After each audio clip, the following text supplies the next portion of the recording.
umat Kristen dan Yahudi, Al-Quran tidak menamai mereka kafir. Menamai mereka ahlul kitab. Ya ahlal kitab. Nah, itu satu. Yang artinya orang-orang wahai orang-orang yang memiliki kitab. Mereka diakui memiliki kitab suci karena Nabi Musa dan Nabi Isa mendapat kitab suci dari Tuhan. Itu yang ditonjolkan. Nah, bahwa kafir bisa bermacam-macam. Seperti tadi.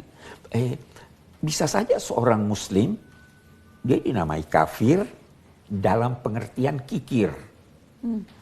Ya, itu Nabi Sulaiman berkata, saya dianugerahi Tuhan begini banyak kekayaan untuk menguji saya.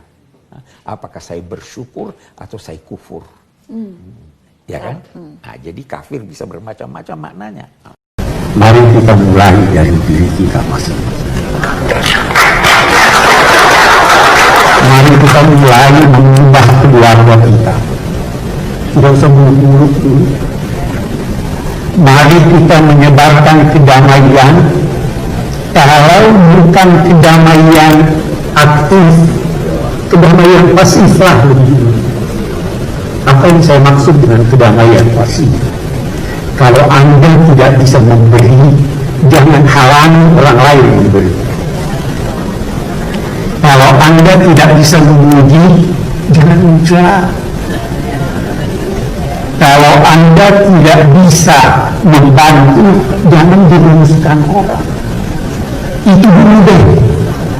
Kita sepakati orang demi orang. Satu kata bisa menjadi omong kosong kalau tidak kita bergerak sesuai dengan isi kata itu.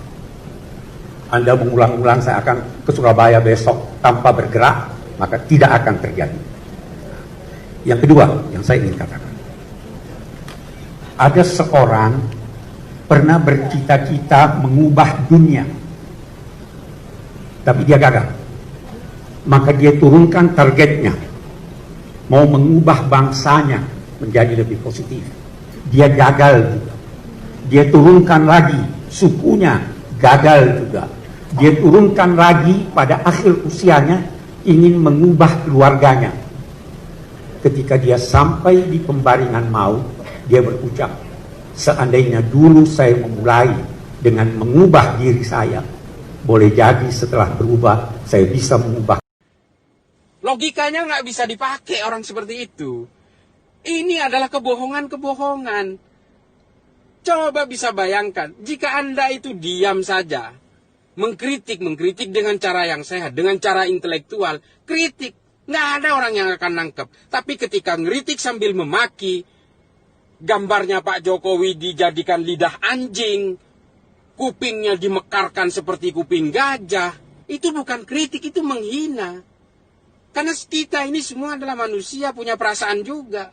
Kalaupun Pak Jokowi tidak tersinggung, yang tersinggung adalah orang di sekelilingnya. Setidaknya orang yang mendukungnya. Rakyat bisa mengalahkan presiden dalam citizen lawsuit, dalam tuntutan hukum. Apalagi oleh rakyat. Ini yang harus kita gambarkan. Lalu ada orang bilang, wah zaman sekarang ini semuanya dikekang ini. Jokowi anti kritik segala macam. Lah, mereka bisa bicara seperti itu. Ada media nulis Jokowi ini diktator, sudah memenuhi syarat. Ada 4 kriteria katanya sudah memenuhi syarat untuk menjadi diktator. Jokowi ini. Media yang menulis itu. Lah dia masih bisa nulis begitu. Ada pendakwah agama bilang bahwa zaman sekarang ini benar-benar otoriter. Jokowi mau menang sendiri. Kan disebutnya seperti itu. Islam digencet, Islam diinjak. Dia ngomongnya leluasa di YouTube, di TV. Dia ngomong seperti itu juga. Dia dari mimbar ke mimbar, dari masjid ke masjid berbicara seperti itu. Nggak ada yang nangkep. Lah otoriternya di mana? Dikekangnya di mana? Logikanya tanyakan. Bagaimana dengan semacam tudingan, mengapa Mahkamah Konstitusi sudah dianggap diamankan oleh pemerintah? Karena sekarang ada hadiah dari pemerintah, perpanjangan usia pensiun. Jadi begini Rosi, kalau ini kan ke DPR tak percaya, ke pemerintah tak percaya, ke MK tak percaya, hanya kepada diri sendiri percaya, itu monopoli kebenaran namanya. Kita tidak hidup dalam alam konstitusi. Kita memonopolize kebenaran kita sendiri. Come on. Ya. Tadi dibilang oleh Mas Ashar, ya, Haris yang di Papua, tidak diberi kesempatan. Kita cukup beri kesempatan. Boleh cek apanya, boleh cek itu notulennya, boleh cek. Ya. Di streaming sama dengan undang-undang rencana undang-undang KHP dulu. Kalau orangnya nggak jujur, nggak tulus, nggak bisa dipercaya, nggak kemana-mana. Orang yang tulus, orang yang jujur, orang yang bisa dipercaya, kelihatannya naiknya lambat, tapi pencapaian kemenangannya luar biasa. Tapi orang yang tukang jilat, orang yang tukang cari muka, orang yang tipu sana, tipu sini, penuh dengan intrik-intrik politik yang busuk, kelihatannya untuk sementara cepat maju, tapi jatuhnya sakit. Kabinet pembangunan pertama,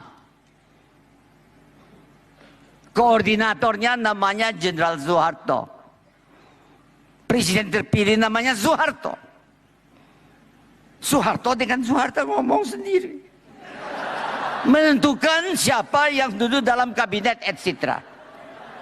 Saya cuma bilang, Republik ini kalau tidak berani pembuktian terbalik harta pejabat, selamanya Anda teriak nggak ada guna. Percaya sama saya deh, mahasiswa mau mati-mati pun berdarah-darah nggak ada guna, dibodohin orang. Kalau mau, semua pejabat harus buktikan hartanya dari mana, pajak yang dia bayar sesuai nggak, biaya hidupnya sesuai nggak. Mari saya tanya, aktivis anti korupsi semua pernah nggak ngomong gituan? Kita agak terganggu jujur, ya, dengan pandangan atau hal-hal yang disampaikan oleh Pak Beni yang memang kelihatannya ahistoris. Memang kalau datang itu harusnya datang dari setiap rapat sampai akhir. Ini kan datangnya juga on off. Jadi yang disampaikan itu materinya pastinya cenderung sesat, cenderung menyimpang dan jauh dari fakta objektif. Ini yang kita sampaikan. Kalau memang betul-betul peduli rakyat, ya bahas itu setiap hari, duduk di situ. Jangan hilang-hilangan, jangan nggak ada, jangan mengambil aksi-aksi populerisme yang saya katakan kasihan rakyatnya juga tersesatkan. Begitu bicara mengenai setiap kelas. Kalau mau demo silahkan. Demokrasi itu boleh demo, bawa ini jalan, bawa demo. Masa bakar milik rakyat, ya kan? Jadi coba itu anak-anak itu pikirkan. Saya nggak yakin ya itu dari para mahasiswa atau para pemuda. Ini pasti ada dalangnya. Ini pasti anasir-anasir ini. Kita ini sekarang ekonomi ke-15 di dunia.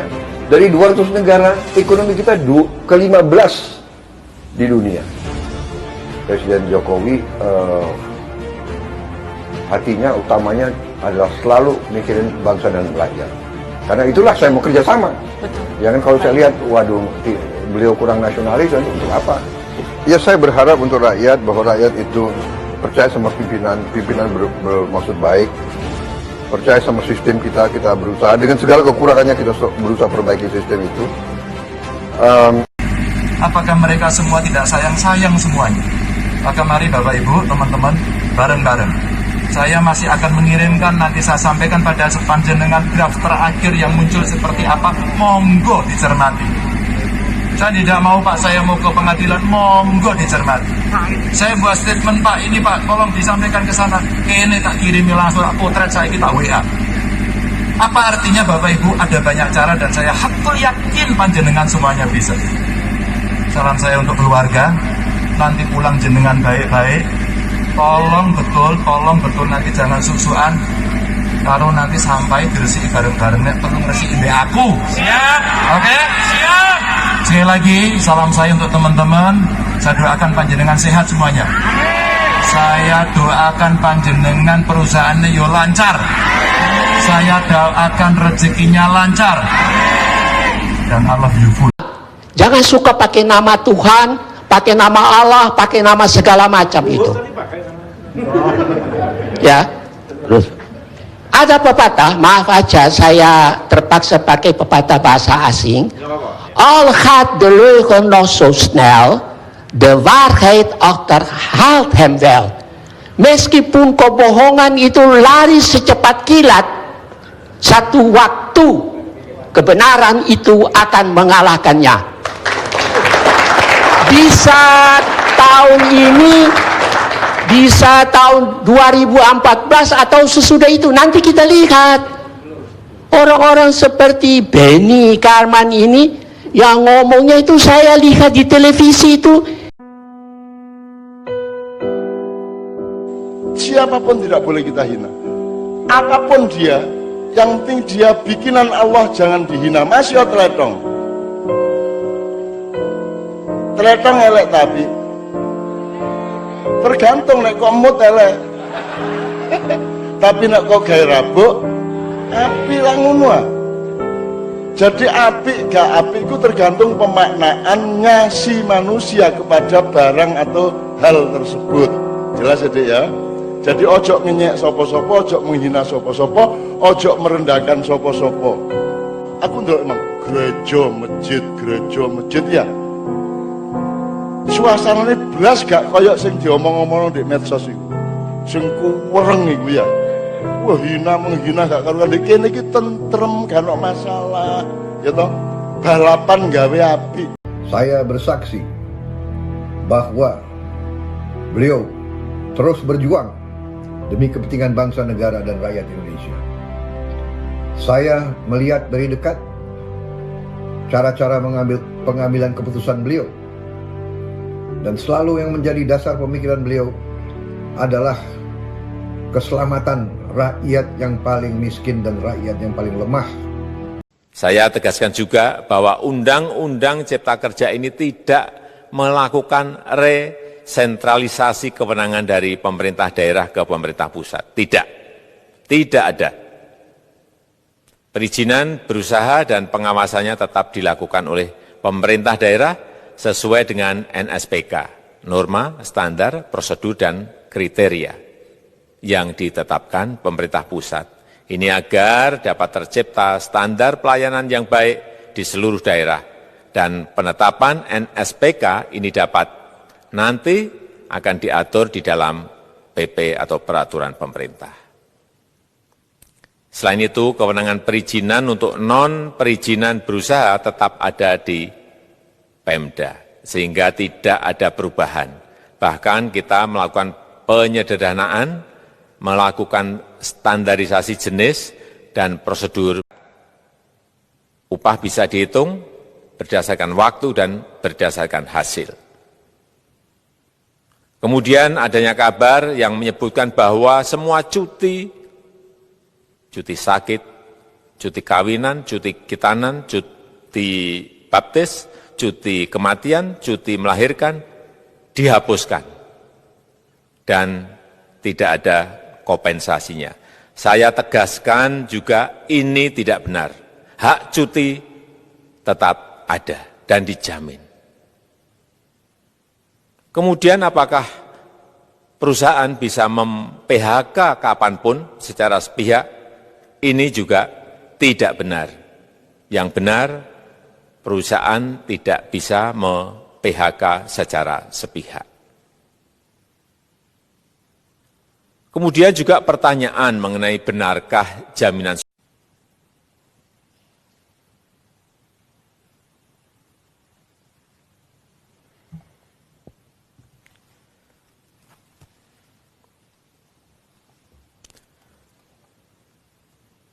Assalamualaikum warahmatullahi wabarakatuh. Bapak, Ibu, saudara-saudara sebangsa setanah air, pagi tadi saya telah memimpin rapat terbatas secara virtual tentang Undang-Undang Cipta Kerja bersama jajaran pemerintah dan para gubernur. Dalam undang-undang tersebut terdapat 11 klaster yang secara umum bertujuan untuk melakukan reformasi struktural dan mempercepat transformasi ekonomi. Adapun klaster tersebut adalah urusan penyederhanaan dari kelompok kawan-kawan kita para pekerja. Sebetulnya pemerintah tahu siapa behind the demo itu. Jadi kita tahu siapa yang menggerakkan, kita tahu siapa sponsornya, kita tahu siapa yang membiayainya.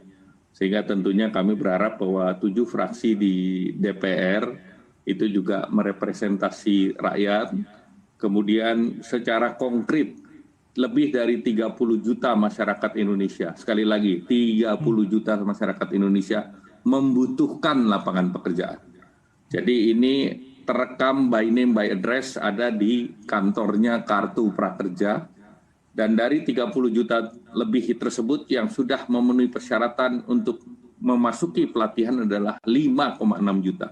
Sehingga 5,6 juta ini juga membutuhkan lapangan kerja baru. Jadi pemerintah tidak bisa berdiam hanya untuk... Dari tadi itu saya tidak tahan bau busuk. Profesor, coba sebutkan satu kebohongan yang telah kami katakan. Sebutkan satu kebohongan yang telah kami katakan. Saya bertanya kepada Anda sebagai jangan profesor. Debat saya sudah katakan pada Pak Karni, saya tidak mau debat dengan para politisi atau para politikus. Ya, berarti Anda menyebarkan kebohongan. Bukan malam ini, sejak semula. Saya kan kenal dia kan debat dengan itu, dalam itu, waktu di masa-masa yang lalu itu, yang menulis buku itu tentang gurita Cikeas itu. Iya. Iya toh. Anda belajar lagi lah, baru debat dengan saya. Pak Karni, ada ungkapan hoogmoed komt voor de val. Kesombongan itu berarti kejatuhan sudah dekat. Ya. Saya pikir terpaksa saya harus. Iya kan, coba Pak SBY dulu punya janji 12 langkah menyelesaikan krisis Indonesia. Nah, 15 langkah. Yang 12 itu memberantas korupsi dengan mengangkat pedang sendiri. Korupsi masih banyak zaman Pak SBY. Sama. Jadi, apa sebenarnya masalahnya? Apa masalahnya? Masalah itu ada dua, menurut saya. Pertama, karena kita ini tersandra. Tersandra oleh kejahatan jabatan masa lalu. Coba misalnya Freeport nih. Freeport nih. Siapa orang Indonesia yang tidak mau bahwa Freeport itu jatuh ke tangan kita?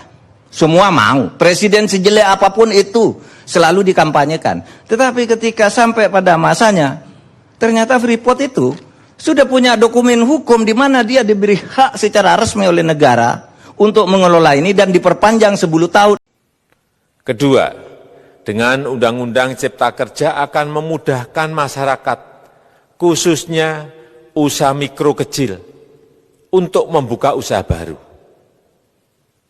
Regulasi yang tumpang tindih dan prosedur yang rumit dipangkas. Perizinan usaha untuk usaha mikro kecil, UMK, tidak diperlukan lagi. Hanya pendaftaran saja.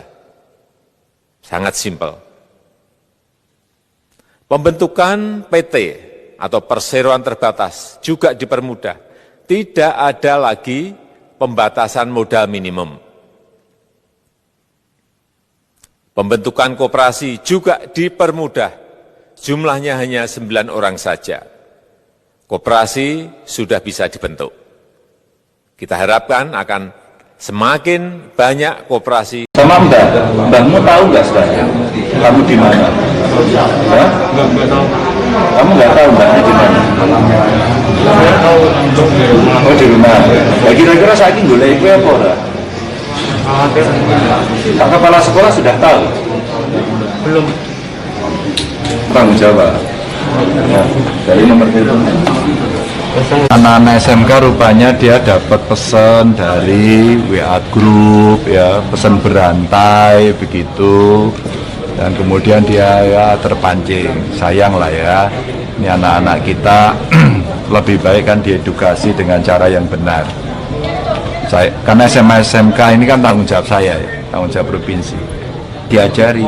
Jadi kalau pengen tahu harus tanya kepada sumbernya. Jangan ditanya dari orang lain, dan hampir semuanya tidak ada yang tahu.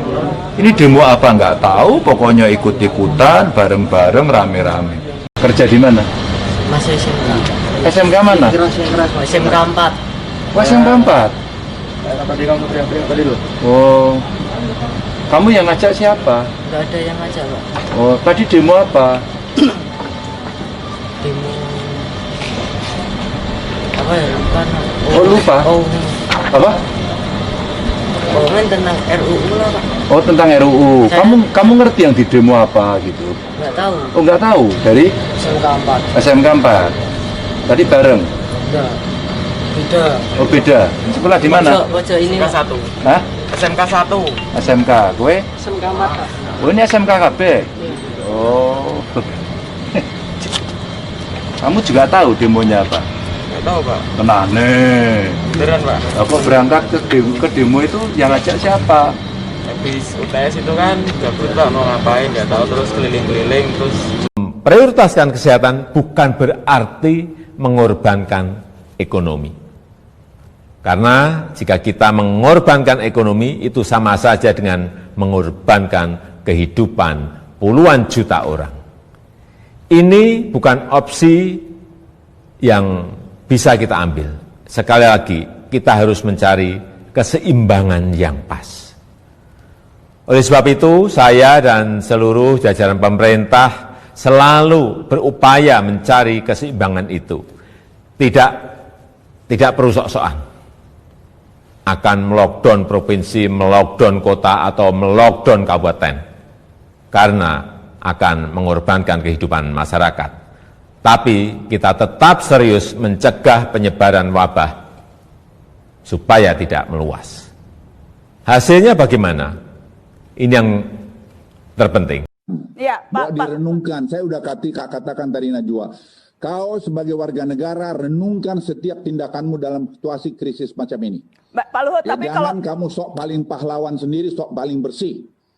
Ya, jangan. Keadaan ini sekarang bicara soal nyawa manusia, bicara masalah kemanusiaan. Ya kita juga dong. Kau katanya beragama. Ini salah satu tanggung jawab moralmu kepada rakyat Indonesia, di mana kau berada. Yang membuat kau makan, membuat... Sorotan berbeda saudara di tengah kritikan terhadap Omnibus Law Cipta Kerja, Presiden Joko Widodo menegaskan pemerintah dan DPR akan terbuka menerima masukan dari masyarakat. Presiden menyatakan Omnibus Law Cipta Kerja baru berbentuk draft RUU, belum menjadi undang-undang. Karena itu pemerintah terbuka terhadap kritik dan masukan dari masyarakat, termasuk pasal yang menyebut peraturan pemerintah bisa mengubah ketentuan dalam undang-undang. Presiden meminta draft yang menggabungkan banyak peraturan dikaji dengan teliti dan hati-hati.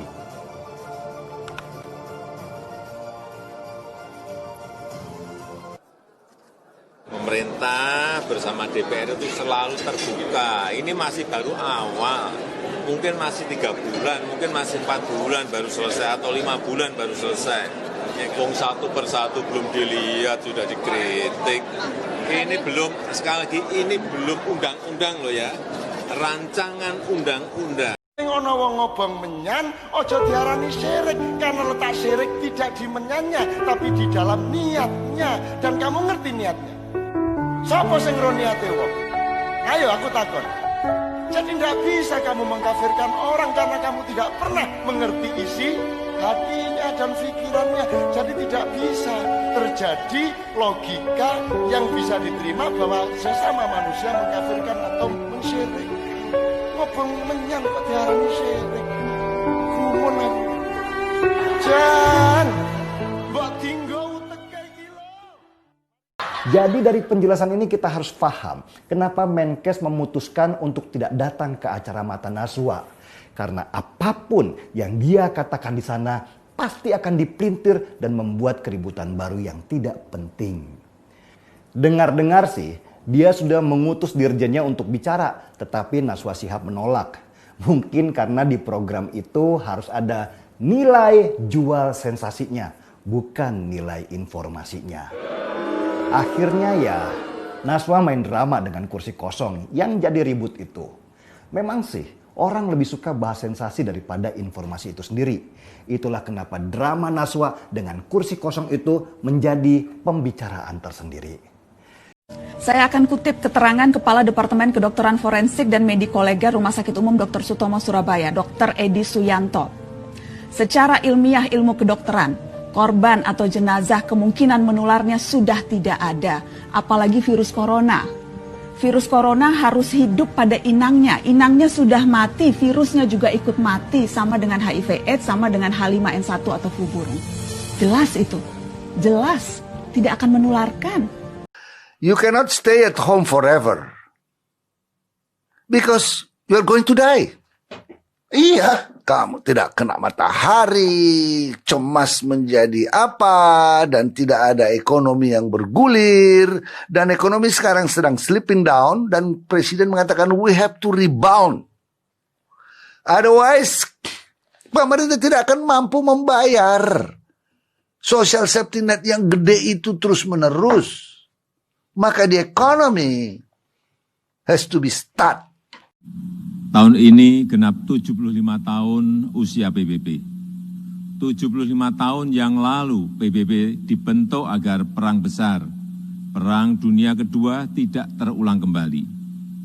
75 tahun yang lalu PBB dibentuk agar dunia bisa lebih damai, stabil dan sejahtera. Karena perang tidak akan menguntungkan siapapun. Tidak ada artinya sebuah kemenangan dirayakan di tengah kehancuran. Tidak ada artinya menjadi kekuatan ekonomi terbesar di tengah dunia yang tenggelam. Pimpinan sidang yang terhormat, di usia PBB yang ke-75 ini, kita patut bertanya, apakah dunia yang kita impikan tersebut sudah tercapai? Saya kira jawaban kita sama, belum. Konflik masih terjadi. Saya lihat masih banyak kita ini yang seperti biasa-biasa saja. Saya jengkelnya di situ. Ini apa enggak punya perasaan?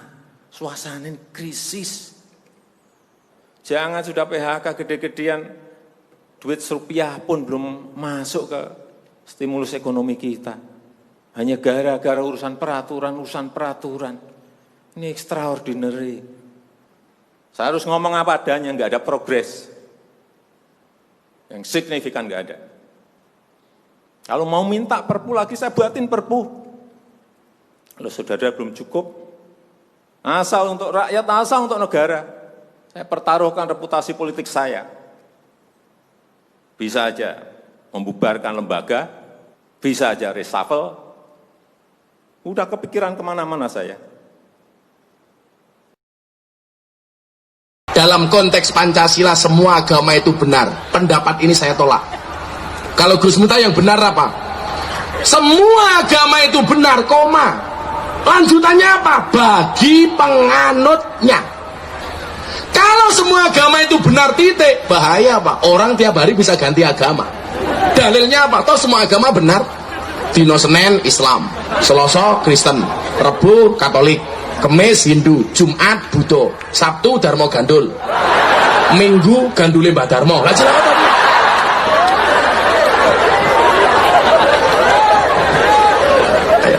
Ya boleh. Semua agama itu benar bagi penganutnya. Pembayaran tunjangan untuk dokter spesialis, untuk tenaga medis segera keluarkan. Belanja-belanja untuk peralatan, segera keluarkan. Ini sudah disediakan 70-an triliun seperti itu. Bansos yang ditunggu masyarakat, segera keluarkan. Kalau ada masalah, lakukan tindakan-tindakan lapangan. Meskipun sudah lumayan, tapi baru lumayan. Ini extraordinary. Harusnya 100%. Di bidang ekonomi juga sama. Segera stimulus ekonomi bisa masuk ke usaha kecil, usaha mikro. Mereka nunggu semuanya. Jangan biarkan mereka mati dulu baru kita.